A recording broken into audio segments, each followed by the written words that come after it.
The bananas still have a little bit of water on the inside.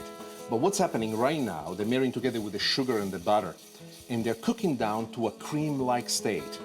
The consistency that I have is a very gifted consistency for us because when we'll add it inside the pudding, you will have this wonderful, soft banana cream-like together with the vanilla pudding. It's a combination that's special. And then I have a secret ingredient I'm going to show you too. Look how gorgeous that is. There's one last addition that we need to make. At this point, what I like to do is to lower the heat, and we add rum. You can add any kind of liquor you want. You can also do without the liquor. I like to add it just because it makes it more fun for me. And then stir until most of the rum has evaporated. What the rum is doing right now is adding liquid to the mixture, is also adding a unique flavor of its own, giving to this mixture exactly what we're looking for. We're done. Turn off the heat and let it rest. I've just added the half and half to another pot on the stove next to me, and while the half and half is getting hot, let me show you how to handle the dry ingredients. First, we start with the egg yolks only. So here we go with it. Now, next to the egg yolks, we're gonna put some flour. And together with the flour, we're also going to put some cornstarch.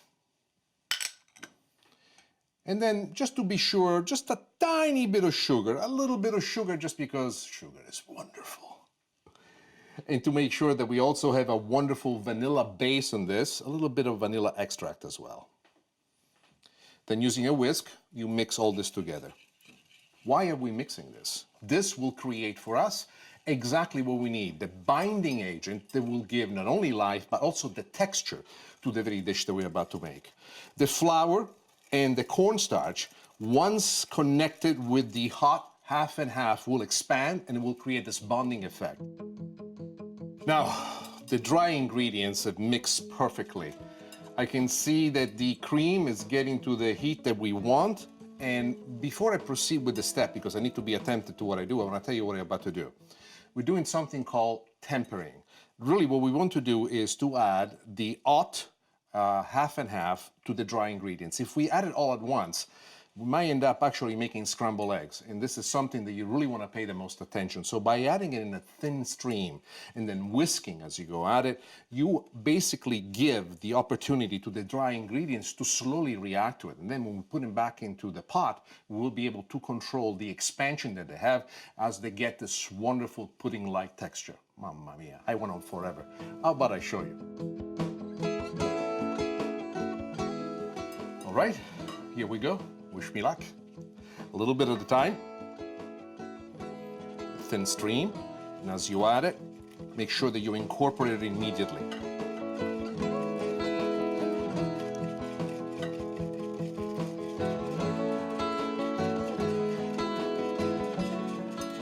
You want to add all of it in it because we're going to put it back into the pot and we're going to bring it to the consistency that is perfect for pudding.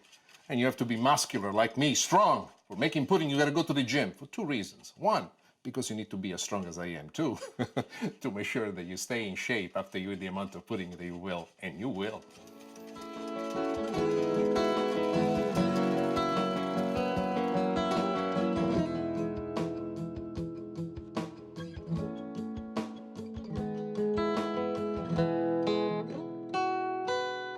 This is the most difficult part of it all. You need to pay attention to what's happening. You need to have your eye on the ball. I have the heat underneath on medium. I like it on medium versus high because I can control more the content of the pot as it becomes thick. There are three elements in here that we need to watch. The most important one right now is the eggs. You can see my eye shifting back and forth between here and you. Why? You want to pay attention to what happens because the eggs will turn on you quite quickly. They could turn into scrambled eggs. A technique that's almost fail-proof is to do this on a double boiler, but if you're going to do it on a double boiler, that's too safe. When you live, take risks. And this is one of my favorite risks. Now, remember also we have the flour that you want to somehow cook completely into this process. And then we have the cornstarch. The cornstarch is the most important one. It needs a certain temperature before the molecules of the cornstarch expand and they thicken up the content of what we have in the pan. Meanwhile, almost at the same time, also the egg yolks, because we don't have any egg whites, will thicken up. So keep your eyes on the ball and attentively keep stirring. Now, let's pay attention to what's happening.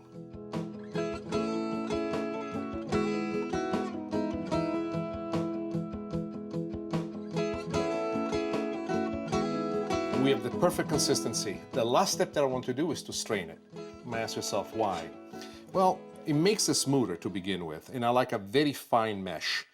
And the reason why I like a very fine mesh is because even the smallest of pieces that's still somewhat solid, and it could be maybe some cornstarch that has hardened up, or a little clump of flour, will be smoothed out, and that's very important for the final taste.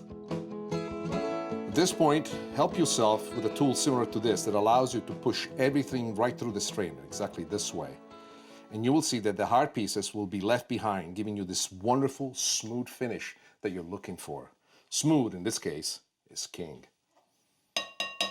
The next thing that we need to do is to assemble the dessert. There's a very unique plating technique, and I want to show you exactly how to do it. When it comes to assemble the dessert, you need to have in front of you all the tools that will make it just right. I transfer the mixture in this because it has a spout and will give me precise direction. If you're doing this for a large group of people, you will find this little bit of a technique to be most helpful. So do the first layer just like this. Here, I showed you a layer with the technique. Then, on top of this, what we have here, it's vanilla wafers. And we're gonna create here a little coating right on top of the first layer.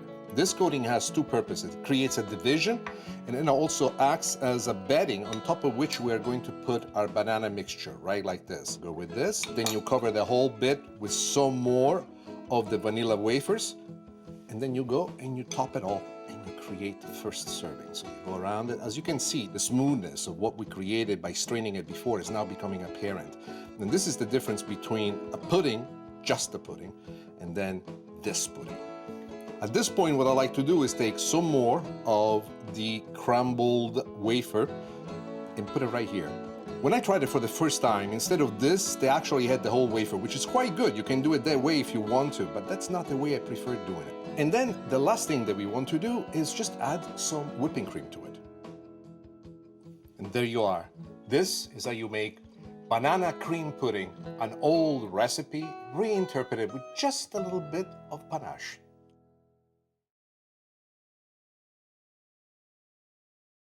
So that's how I went down the one time. We told stories, I told tales. I told everybody that I was an astonishing football player. They believe me. They don't need to know. We had broccolini that night, and pasta, and grilled sausages. We made my grandma's cake. There was a lot of wine going. Yeah. That's how it went.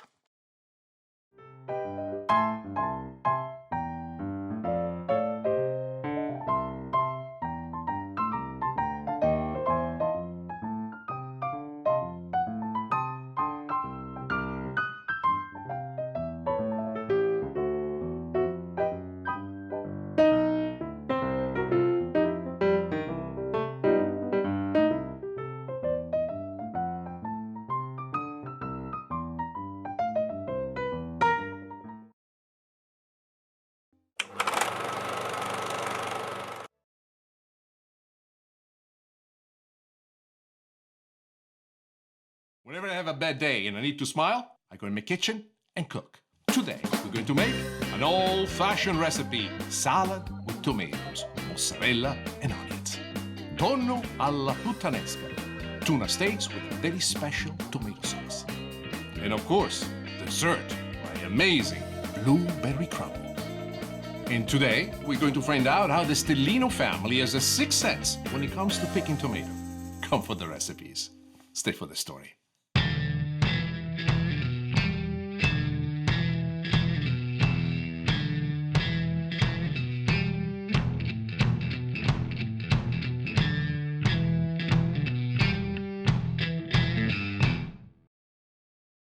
Shopping for tomatoes is an art. My mom was the mistress of that art.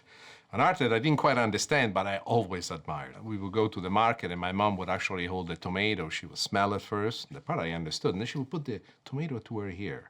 And I would ask, Mamma, why do you do that? And my mom would say, Nicolino, io sto ad ascoltare la musica del pomodoro, which translated in English means, Nick, I'm listening to the music that the tomato is making.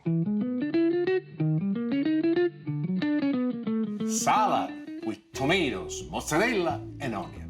This is one of my favorite combinations. Fairly unusual, but I really wanted to show you how to really take advantage of some of the simplest ingredients coming together and creating a masterpiece.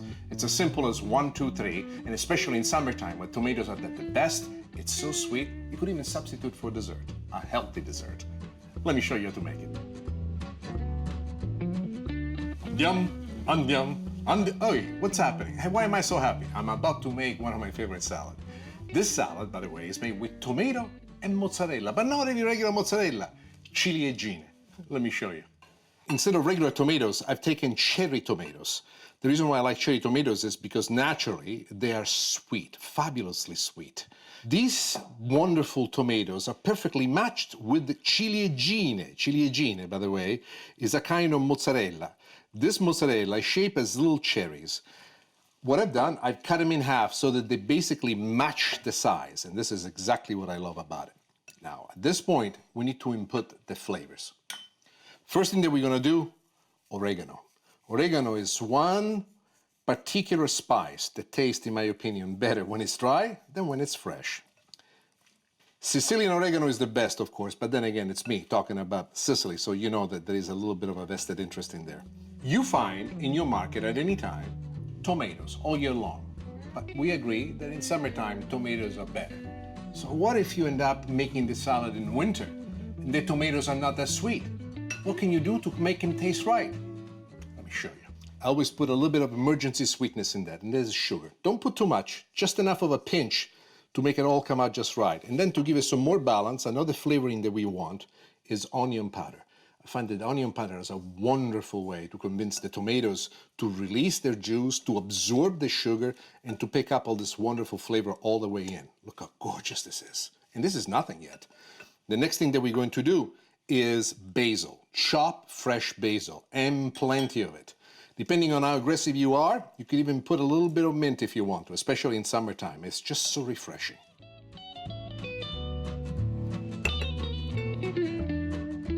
Now we go with the onion. Finely chopped red onion, which is what I love. Just enough to give a color, but not so much to completely overtake. And what are we going to do for dressing? Well, most important part always is extra virgin olive oil. When you go with extra virgin olive oil, you gotta go with passion. And when you put it in, you have to remember that the olive oil here is what commands respect, what brings everything together. And here we go with it. Look how lovely that is.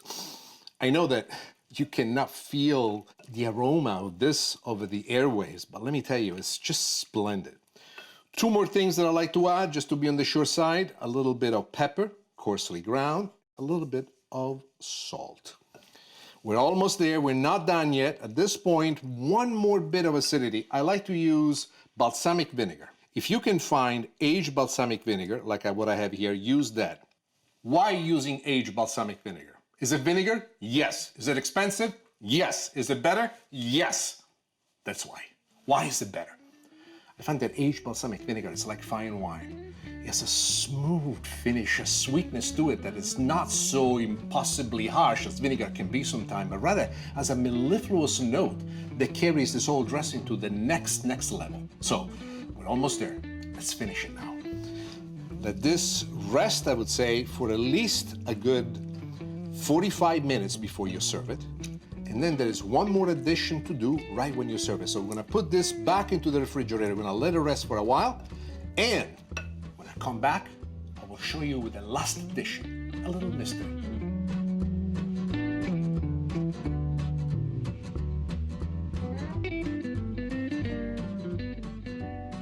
When I pour it down, I only see a salad made of my favorite things, tomato and mozzarella, basilico, basil that would be, onion, oregano. I see Sicily. But there's something special about this salad. It's a happy salad. The last addition to be made is shaved Parmesan cheese. Well, I should just like drop it on top, but I want to cover it as if it was snow coming from somewhere splendidly special. And one last touch, just because I love basil and I love to see it cover my salad. There you are. This goes well with just about anything. I propose that you use this with your favorite steak, with your favorite pork chop, with your favorite fish, especially in summertime when the tomatoes are at the best. And this is how you make salad with tomatoes, mozzarella, onion, and oregano.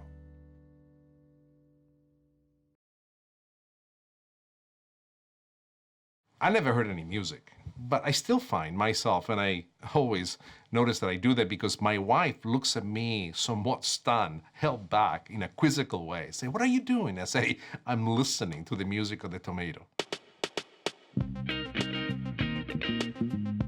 Torno alla puttanesca. Puttanesca, loosely translated in English as sidewalk Cinderella style, is an interesting kind of sauce that usually is made for pasta. It's very strong, very aggressive, very southern, as a matter of fact. But combined with this fish, it really brings out the best elements of the tuna.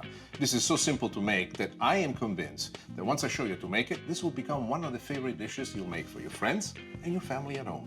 Let me show you how to make it. To get the sauce going, I got extra virgin olive oil added now to the pan, and this is going to be the base of our sauce. What's going to make this sauce quite interesting for us? Well, first and foremost, we go with our garlic. While the garlic is still nice and cold, I like to add some red pepper flakes. One of the things that I want to show you is, for those of you who are afraid of burning the garlic, how to maintain control on the garlic. When you start with a cold oil, when you start with the cold garlic, you're able to bring it to temperature together. This is one way to get the garlic nice and brown without burning it, being on top of it. The difference in flavor is not excessive. This gives you more control, but it requires that you pay attention to what you're doing. It requires that you stay right on top of it and you stay around to realize when the garlic finally starts to brown and it's ready for the addition of the next ingredient. The garlic has the perfect consistency. Now we're gonna add our red onions.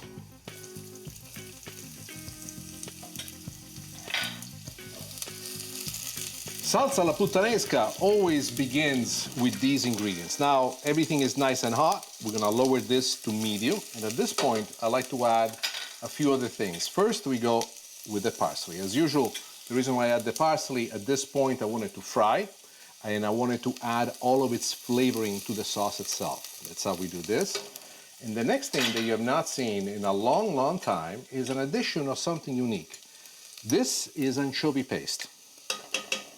Why do we add anchovy paste? Anchovy paste brings an interesting flavor to this. It marries very well with the red pepper flakes, but also it gives to this whole dish a spike, a turn, a flow, as you've never seen it before. And this is really at the essential presence, the definition of puttanesca. Without the anchovy paste, you have no puttanesca. Anchovy paste, by the way, is something that you can use as a flavor enhancer for everything, even for roasted potatoes, for roasted carrots. If you never tried it before, especially with carrots, try it. This and a little bit of capers will take you exactly where you want to go. And here we go with the capers now. Look what we've done with the capers. These capers were taken out of the brine. We washed them to make sure that they have none of the brine with them. Why is this important? Capers already have a flavor of their own, which is pretty salty because of the fact that they lived in the brine for all this time. If you add them in their original form with the brine attached to it, it's gonna twist and turn the sauce all the wrong way. This way instead, you ensure success. Next thing we're gonna do, some Kalamata olives, which I have cut in half. Make sure that you take the stone out. This is at the very core of our sauce as to what we want to do. Now, I'm going to increase the heat because the next addition, I want to pick up all of the juices that are sticking at the bottom of the pan. How am I gonna do that? Two ways of doing it. You could do it with water. Am I gonna do it that way? No. Excuse me. No. Non possiamo. Non è possibile. Having an opportunity, you deglaze with wine, white wine. High heat is going to give us this wonderful opportunity for the wine to reduce, dislodge the brown bits at the bottom, and we're gonna cook this on very high heat until most of the wine has evaporated.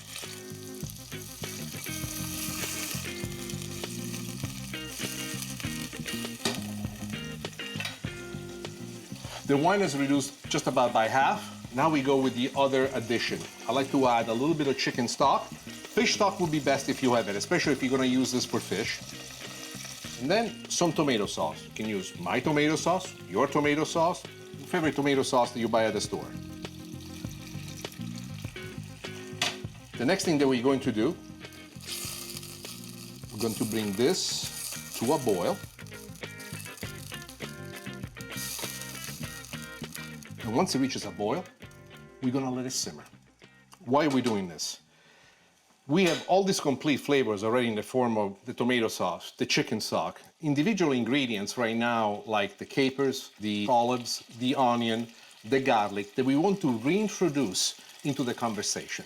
How do you reintroduce them into the conversation? By allowing the simmering process to take place. One of the things that you do, you allow for all these ingredients to learn how to like each other, or I like to say how to love each other.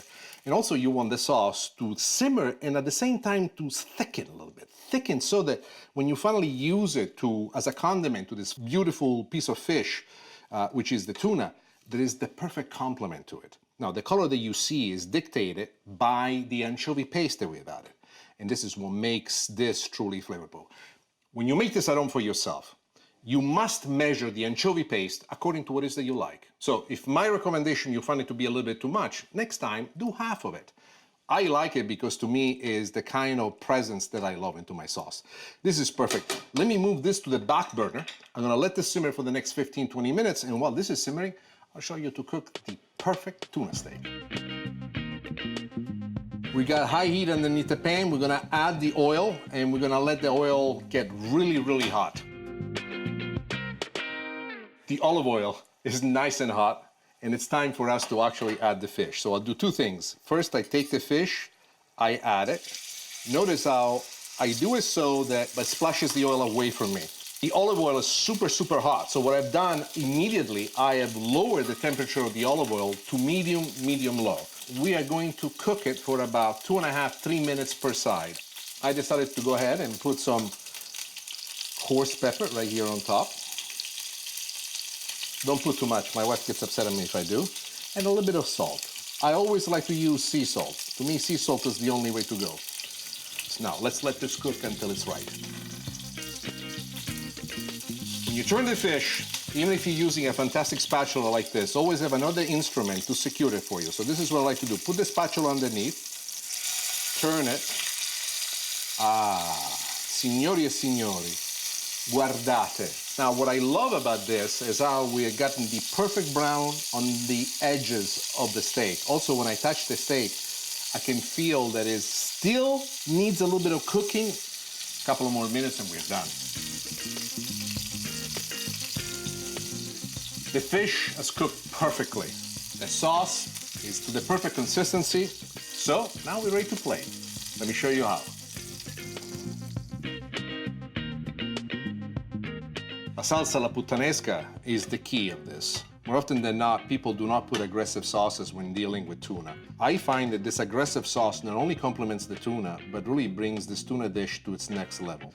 This to me is a dish that's very easy to make, but it's so packed with so many variables of the spices that are fairly unusual for a dish like this, and yet they're not assaulting you, they're captivating.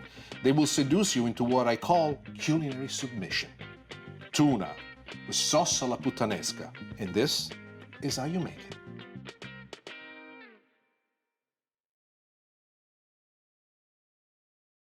The problem is that actually I'm listening. And I don't know if I hear it or not, but I have this deep belief, which is my own belief for which I have no proof whatsoever, that the universe has its own sound. And I believe that every vegetable that I hold in my hand that I choose to put into the pot in which I will cook whatever meal I will has to have the right sound, has to have the right symphony, has to be willing to play and create this wonderful dish for me. So I do listen to the sound.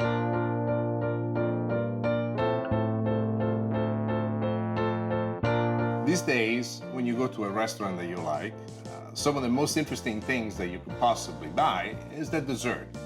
They come out with their own engine, smoke coming out, molten lava being poured on top of it. I love that, by the way. I enjoy it. But I think that there is a certain artistry in just taking some basic things of nature with a few ingredients and make it sing.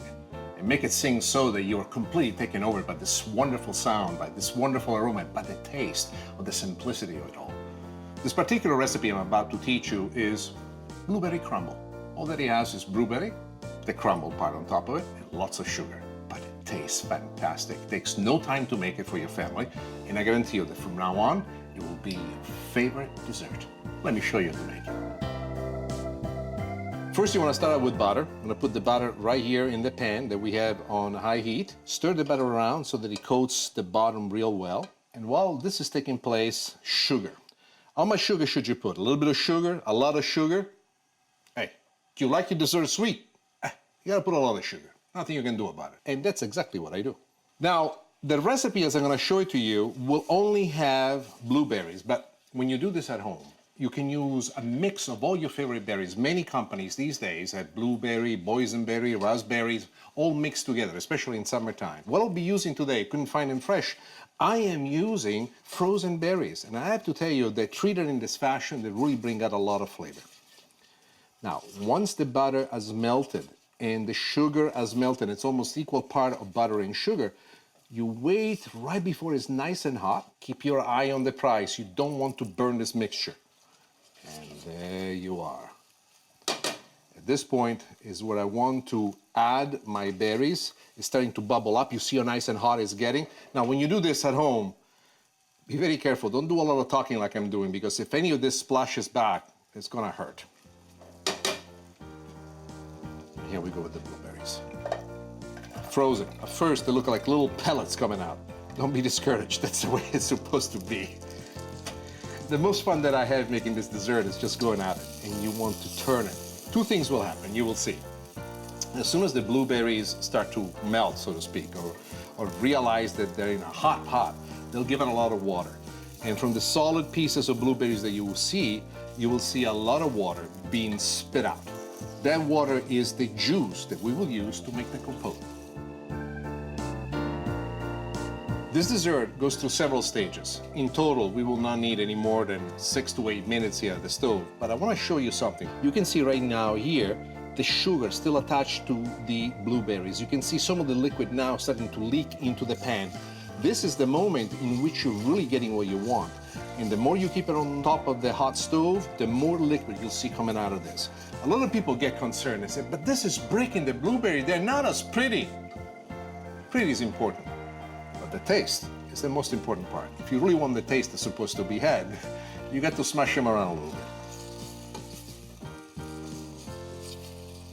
The next addition that I'm about to share with you is a liqueur called Chambord. If you don't like Chambord, you can use cassis. If you don't like cassis, you can use, well, not if you're cooking for my wife, rum. Rum is ideal. I'm using about an ounce and a half. Why do I do this? There is a spike of flavor that this liqueur brings out that I just cannot tell you. I absolutely adore.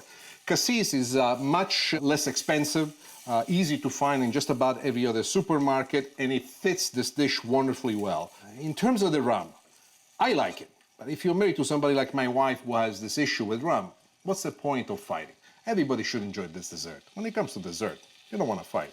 Happy wife, happy life. Trust me, I know. Do you remember how dry they were before? Do you remember I told you that a lot of water will start coming out? Look at this.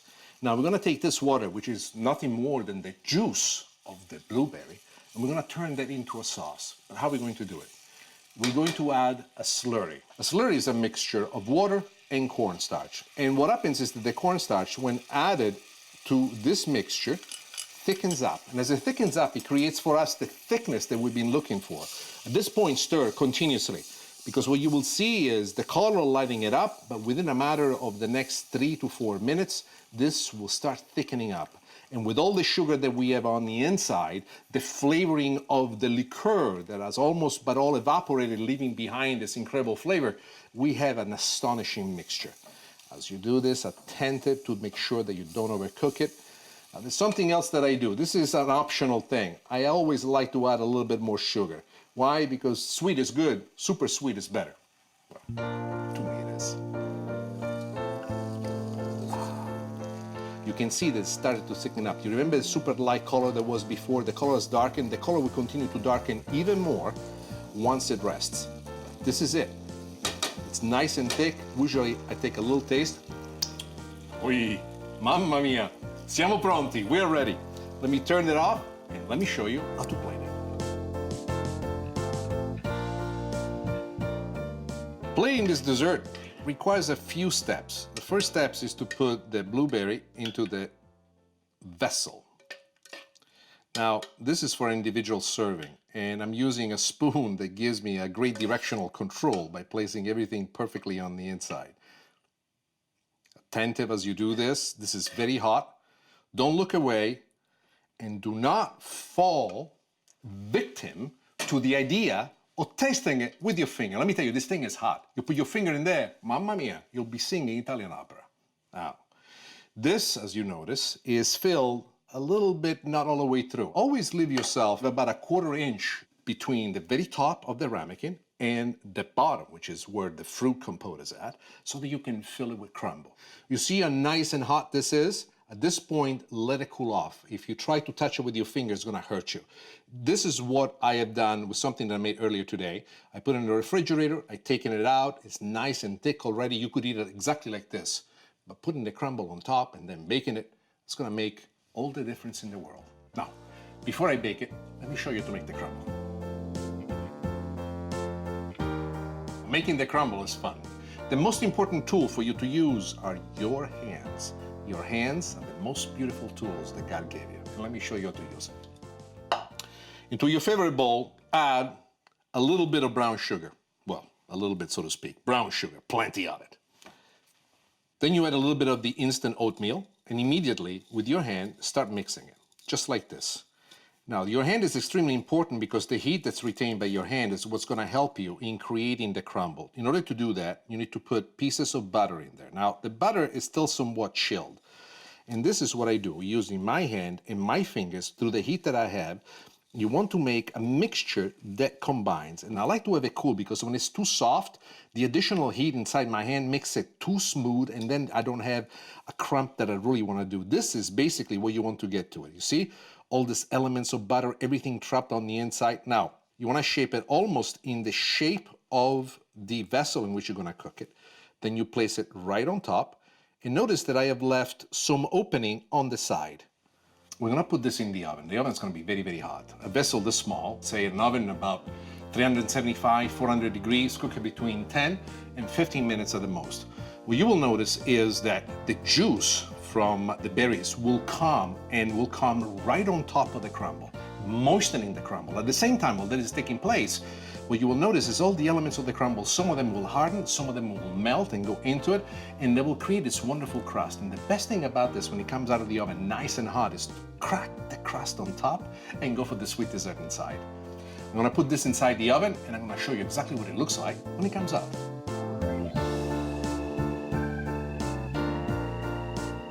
I just took the dessert out of the oven. It's simmering hot, but it's not over.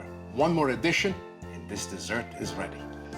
The last thing you need is a little bit of ice cream right on top. The ice cream will melt right into the dessert, creating for us this wonderful layer of finish. The simple combination of sugar, butter, ice cream, and instant oatmeal together with this blueberry has become a wonderful signature dish, something that your family will enjoy for years to come. Ladies and gentlemen, this is how you make blueberry crumble.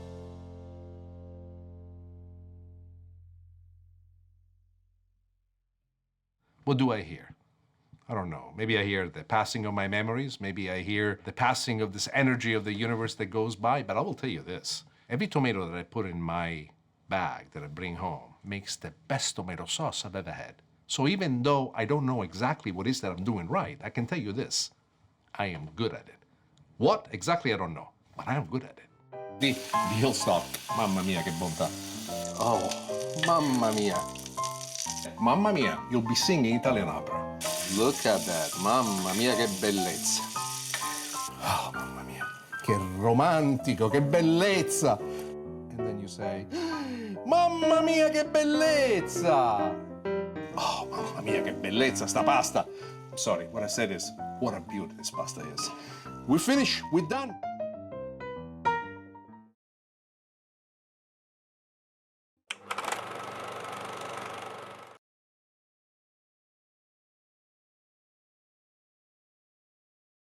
Andiamo in cucina e facciamo un po' di baldoria. Let's go to the kitchen. Let's have some fun.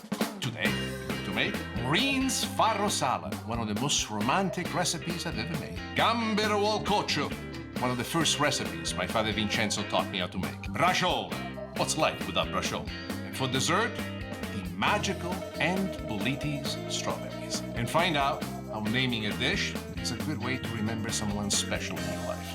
Come for the recipes. Stay for the story.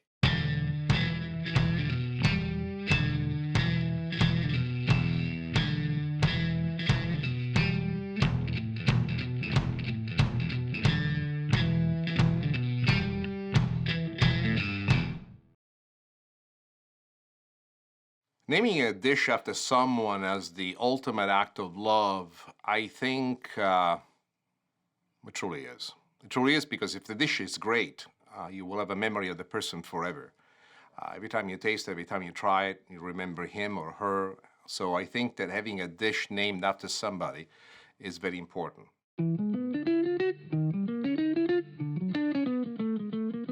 Farro salad is not a Sicilian specialty. On top of it, where did I come up with the name Maureen? Well, this is a very romantic story. One of my best friends, his name is Brian. He went to Italy with his wife, Maureen. They went to Florence and they had lunch at this restaurant. And it was magic. When he got back, he called me and said, Nick, you gotta do me a favor. You have to teach me how to make farro. So I had to study myself. I had to ask for advice and counsel to many of my friends who were quite adept with this particular recipe. And I created my own version of it. And I called it Maureen. But the best part of it all is that Brian called me at home after he made it for his family, and he said to me, Nick, I can't thank you enough. What you did for me, for a brief moment, brought me back to Florence. And I looked at my wife, and she looked at me, and we knew exactly how joyous the moment was. So if this recipe that I made and I gave to my friend Brian works so well for him and his family, who knows? It might give you the opportunity to visit Italy every time you take a bite. So here it is, Maureen's farro.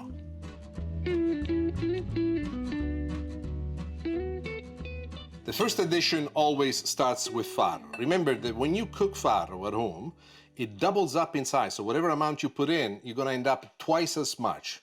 Look how gorgeous it is. And this is what I love about it. This is already very crunchy, very nutty, has a unique flavor of its own. I think that the enjoyable aspect of farro is with every bite that you take to have something fresh crunching inside your mouth, emitting a juice, a flavor of their own. These are my favorite ones. Let me show you. Here I've diced up nicely some yellow, orange, and red pepper. So once I add it in, you want to mix it real well together. The next thing that I've done is some chopped onions, red onions, chopped them very, very fine. I'm going to add them as well. All these flavors, by the way, as they sit together, they will bring out a character all of their own. Then the next thing that I'm going to do, I'm going to add olives, Kalamata olives. When you use Kalamata olives, make sure that you use the one that don't have the pit. If you are crazy enough to put whole Kalamata olives in there with the pit as well, you're not gonna make friends, you'll make a lot of enemies. So what I do very attentively, if I have the old-fashioned, old-school ones, I take the pit out and then I slice them. In this case, I was lucky enough, my market actually carried Kalamata olives without the pit, which was very advantageous to me and allows me to do this wonderful design. The reason why I like the olives inside the insalata di farro is for the little explosion of saltiness that they bring in. Every addition that you make sure that you turn, twist, mix everything on the inside. It's like inviting a bunch of friends to a party you want them to enjoy. Now let's go with the other spices. Salt, sea salt, abundant salt to make sure that everything has a personality. Pepper, I like to ground it fairly coarse, and that's when I add it, and that's exactly what we're doing. The addition mix, make sure that everything is very well mixed. What I love is the color that this has. But still, we are not there. We need to add a few more things. Onion powder. The reason why I like onion powder is because it brings out another element of very interesting flavors to this, because it's a layer that we're building, layer on layer on layer.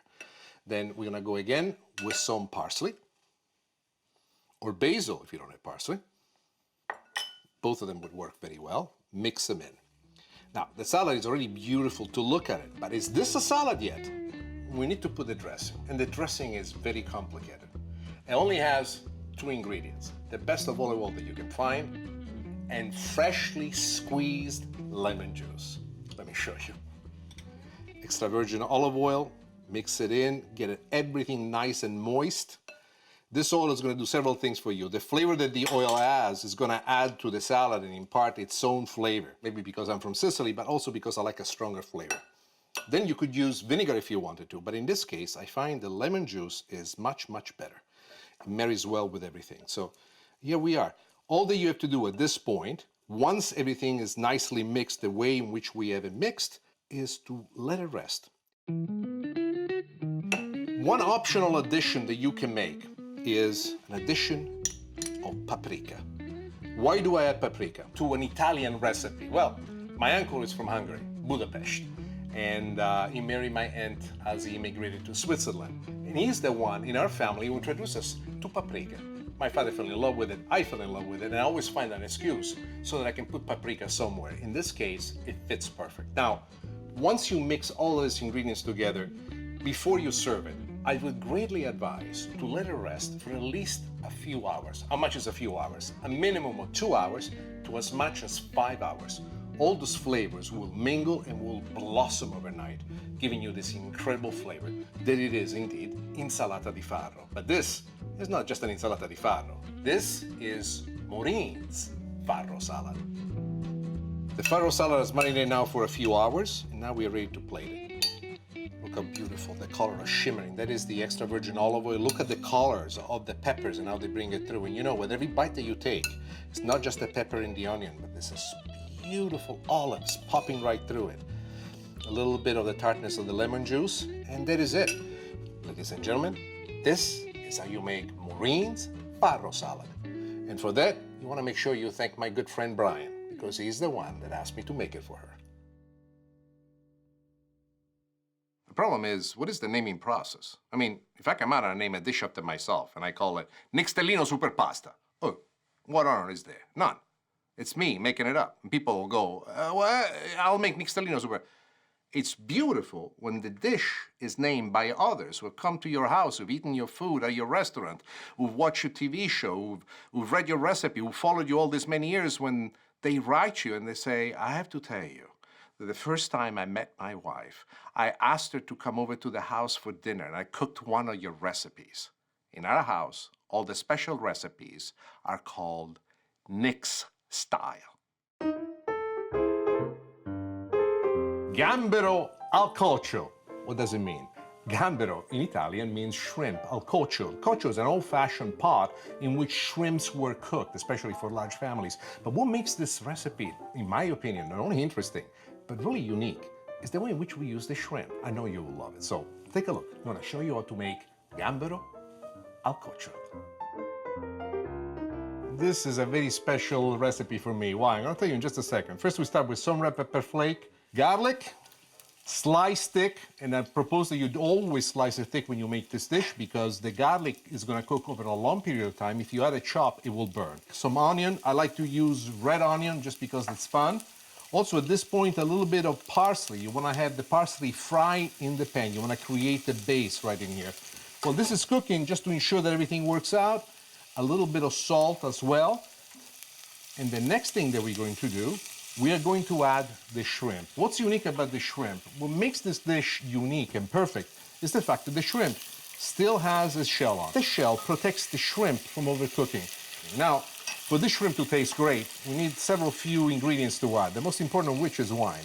White wine, you can use any wine you want, but once you add the white wine, I want them to stir it about on high heat and reduce it until it gets down to a glaze. As I do this, what I'm trying to also do is pick up any brown bits that might stack at the bottom of the pan. Now, I'm using a wonderful non-stick pan, so there really is not going to be that much. But you have to realize when you cook this at home, especially if you're cooking with a stainless steel pan, there are some very dark spots that accumulate at the bottom of the pan. Often people think that that's something that was burned. Instead, it's highly reduced juices. In this case, the shrimp, it's releasing its juice into the sauce. As it reduces into the sauce, it reduces, picking up this wonderful balance that will reverberate with the other ingredients. But what are the other ingredients? A little bit of chicken stock. Chicken stock is my favorite because it does not fight. Rather, it picks up the personality of whatever you added onto it. If we added beef stock to this, it would have been a bit more difficult. Beef stock is very predominant in flavor, it tends sometimes to completely overtake the dish. And the next thing is tomato sauce. And once it reaches a boil, you want to simmer it until the shrimp is cooked absolutely perfect. Now, one of the things that I look at the dish to make sure that I have some kind of a signal that tells me the shrimp has gotten to where I want to go, I look at how firm it is, and I usually touch it with my spoon, and the way in which it bounces back, it tells me if it's cooked all the way through or if it's still soft. Depending on the size of the shrimp, you might need to adjust the cooking time, and pretty soon you'll develop an instinct on where to go. But cooked into the shell, you will be protected because it's very rare that this type of shrimp will overcook. The next thing that I like to do at this point is to add butter. Why do we add butter? Butter adds a certain creaminess to the sauce, and as it melts into the sauce, it gives us this wonderful juice. I'm gonna turn off the heat. The shrimp is cooked perfect. One last thing that I like to do is add a little bit of parsley, just so that the parsley cooks and marinates into the last bit of the heat of the sauce that's left over. And now, we're ready to play. Why do I love gambero culture? Maybe it's because one of the first recipes that I learned how to make. Maybe it's because it's the recipe that I made for my wife. Is it maybe because it's one of those things that nobody can make a mistake with? And then there is something else that I like about gambero culture, and that is the sauce. The sauce that I love to put on top of it. I like to see it caress every single piece of shrimp. And the reason why I'm so abundant with the sauce is in the old days, when you used to make this for the family, my mom used to love to come by and pass to each and every one of us pane tostato. This is only the first 2 slices. By the time you'll be done with this, trust me when I tell you, you will have finished a whole loaf of bread.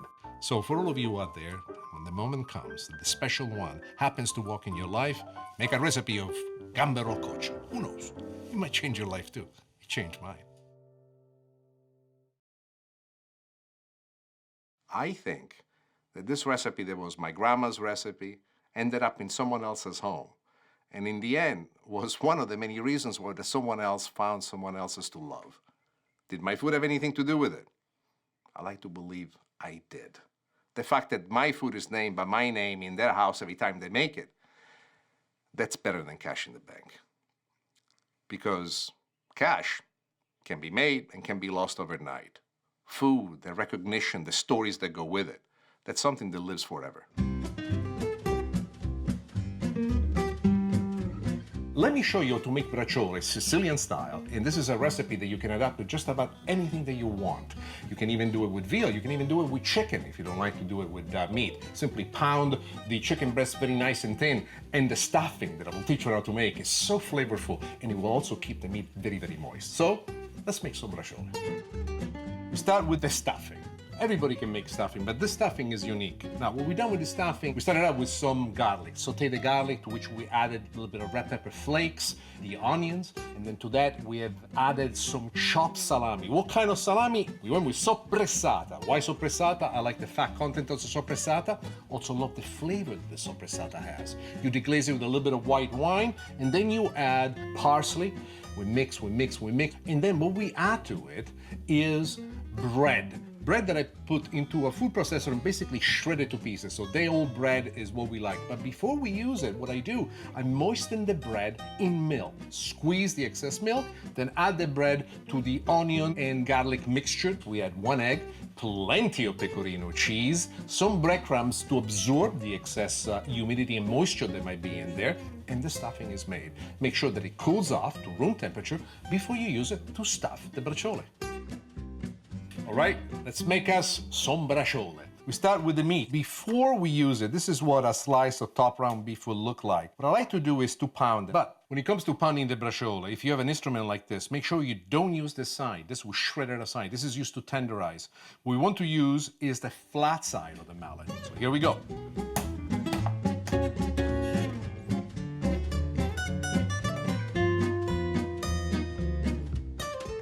Once the meat is being pounded to perfection, what you want to do is trim it. Do you need to trim it? You really don't. But for me, just because I like it perfect, I always like to cut the ends because they tend to be too thin. I turn the meat around to see if there is any significant amount of fat. There's just a little bit over here, which I'm taking off, as you can see. The rest is perfect. This, I will make 2 braciole out of it. Let me show you how.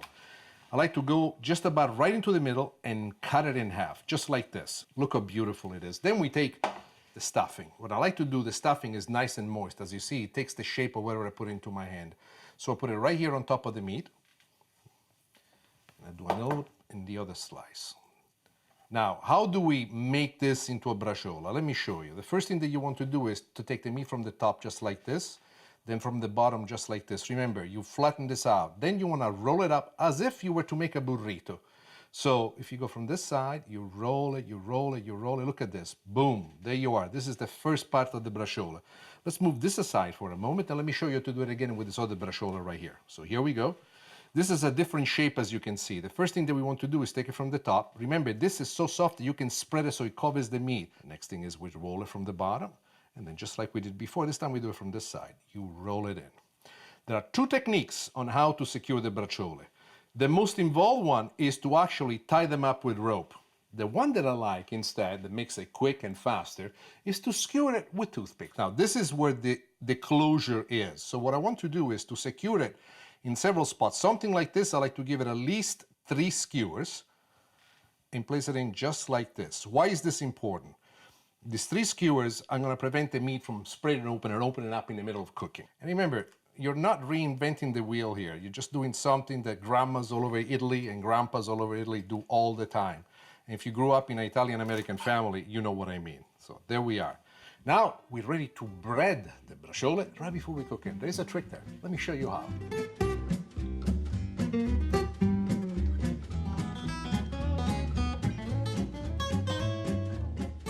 This is not the typical recipe. Usually, bracciole, before they're cooked, they're rolled in flour. That's all that there is to it. And they're fried and they're put into the simmering sauce. As Sicilians, we do it different. Why? We're different. This is a technique you're gonna love. So in a bowl, we put the bracciole right into the bowl. I like to pour the olive oil so it's easy for the bracciole to be turned into the olive oil and be moistened on all the sides. In another bowl, a bigger one, I put the breadcrumbs and I put it abundant. The bracciole are in here. And now what I do, I move it into the breadcrumbs. Look, just one turn, as you can see, immediately the bracciole is perfect, completely covered up and down. The breadcrumbs, unlike the flour, not only seal the meat perfectly, but they give it the extra kick of flavor. Now, let's cook it.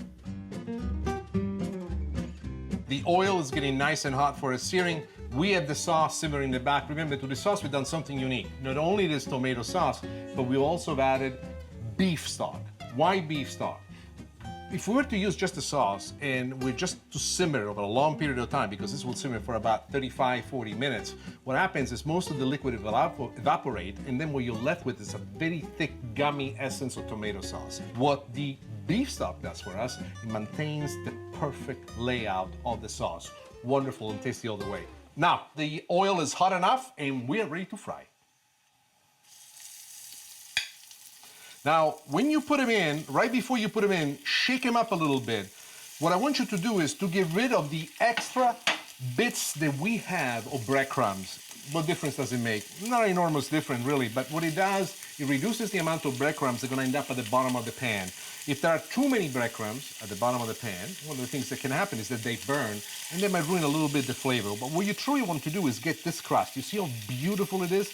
This is the searing of the juices on the inside and also prevents for the stuffing to pop out later on once you cook into the sauce. Oh, guarda che bel colore! Look what a beautiful color that is. I get overly excited about things like this. You know, to me, this is like getting back at home when I was a little boy, and I remember when my mom would be doing this, my brother and I coming back from school, we could smell the aroma in the kitchen as soon as we opened up the door, and we knew that that was going to be a great day. It always was. You don't need to cook them for too long. All you want to do is just to brown them, sear the flavors, and basically, we are ready to move them on. So here we are, now in the awaiting sauce. Once you put them into the simmering sauce, the one thing that you want to do is to cook them on simmer, not on high heat. In about 40 minutes, we're going to be ready to serve this, and it will be fantastic. When it comes to bracciole, there are 2 things. Best part, of course, is when you eat them. But the other part is when you actually plate them. As I look at them, I see the steam coming out, but I'm not done yet. I'm not done because the best is coming next. This is the national accompaniment for bracciole, mashed potatoes. Then the best part comes now. This sauce, to you, might be just red. To me, this sauce is gold, absolute gold. Sometimes Perfection is exactly the way it is. Simple, right to the point. Signori e signori, from me to you, bracciole.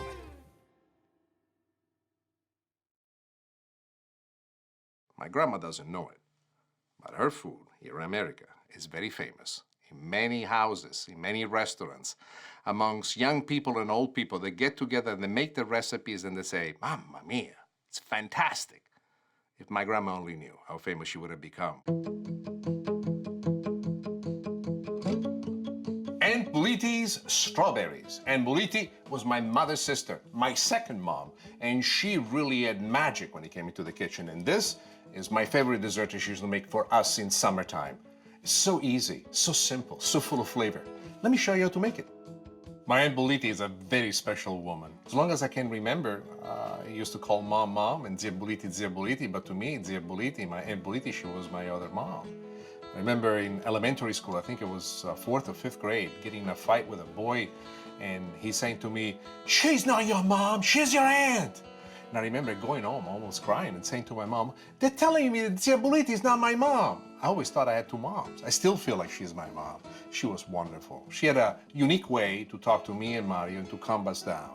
And she had an incredible way to reinterpret old school recipes and make them fantastic and very easy to make. This is one of the recipes on how she used to take care of me and my brother and make sure that we would behave. And especially in summertime, this is something you're gonna love making for your friends. I've taken strawberries and I have cut the strawberries in small pieces. I would say about a ½ inch. And then what we have in here is orange sections. Now, these orange sections are unique because they're called supremes. What does it mean, supremes? Well, supremes is the orange section that you cut very astutely in between each section to make sure that you also take the skin off so you have the pure fruit. Does it make a difference if you don't do that? No. This way it's just more fancy schmancy. And you know me, I'm fancy schmancy. The next thing we're going to do, we're going to add some sugar. A little bit of sugar for those of you on a diet, a little bit more sugar for those of you that like to eat, and then if you're preparing it for me and my brother, you got to put a little bit more sugar than this because sugar is king. This is what makes this sweet. Mix it all together. Let the sugar absorb properly. Now, a spice that's going to bring an interesting flow to this one is the addition of mint. Mint has a unique way of marrying with all of these ingredients and giving us exactly what we want. And this is what I do.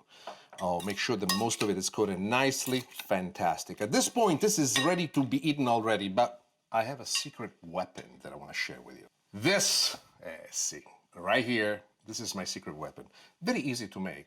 You can do it for this. You can use it to marinate chicken if you want to and grill it. You can use it as the base of many sauces. You can use it to top any kind of dessert you want. What we have done, we've taken about 2 cups of freshly squeezed orange juice. Never use reconstituted, freshly squeezed orange juice. To 2 cups of orange juice, we have added 1 full cup of sugar, and we brought the whole mixture to a boil. We reduced it by half. As you reduce this by half, if you're cooking for adults especially, we've also added about 2 ounces of orange liqueur, and we let this rest overnight so all the flavors come together. A little bit goes a long way. It's nice and thick. First, mix it all together just like this. Now, what I like to do, especially when I have a dinner party at my house, I like to make this at least a ½ hour ahead of time. What happens, all the flavors are going to mix in just perfectly and they're going to bloom and blossom together. Basically, we are done. Now, let me show you how to plate this. The plating of this dessert is so simple, it's almost ridiculous, but you should imagine the way my aunt used to make it. She used to tease us. I'm using a slaughter spoon because I like to add a little bit more of the sauce on top. But first I want to bring all the fruit in exactly as it is. Oh mamma mia, guarda che combinazione. I'm sorry, what I just said in Italian is look what a beautiful combination, and this is perfect. Then what I like to do, I like to take just a tiny bit of the extra syrup and just make it go right on top, exactly like this. And as you can see, the way in which it hugs every piece of fruit, it's even then more delicious because when you finally bite into it, all these elements come together. When summer comes, when I think of my family, I think of these beautiful moments I had with my family and my Aunt Bolita that created this dessert that made me and my brother be good boys, even in the hot summers with no air conditioning, when we're going crazy and driving everyone else around us crazy. This is magic. This is love. And this is how you make Aunt Bolita's strawberries.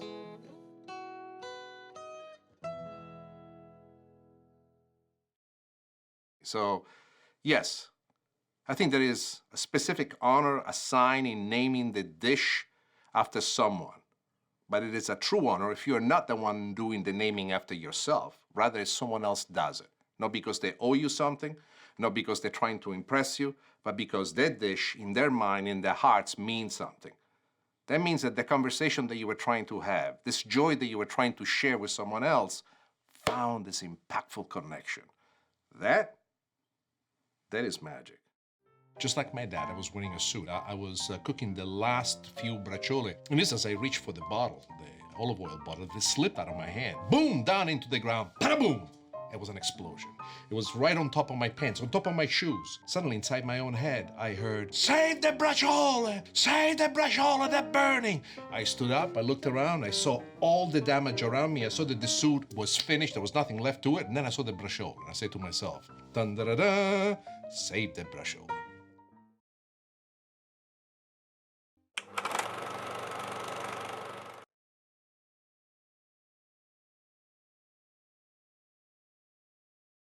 Come cook with me in my kitchen.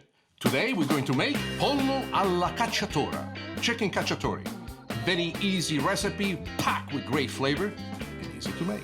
Pork chop Milanese, a wonderful new alternative on how to make the perfect pork chop. And for dessert, Macedonia di frutta. It's true, it features fruit, sugar, and something else quite special. And learn how? I don't belong in the woods at all. Come for the recipes. Stay for the story.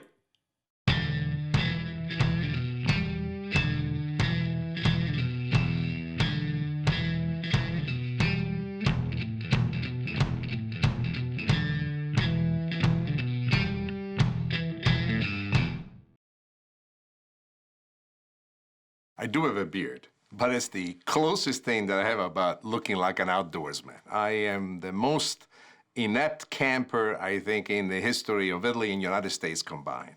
However, I have a very good friend, my desk partner at the brokerage house where I worked before I became a chef, and he was passionate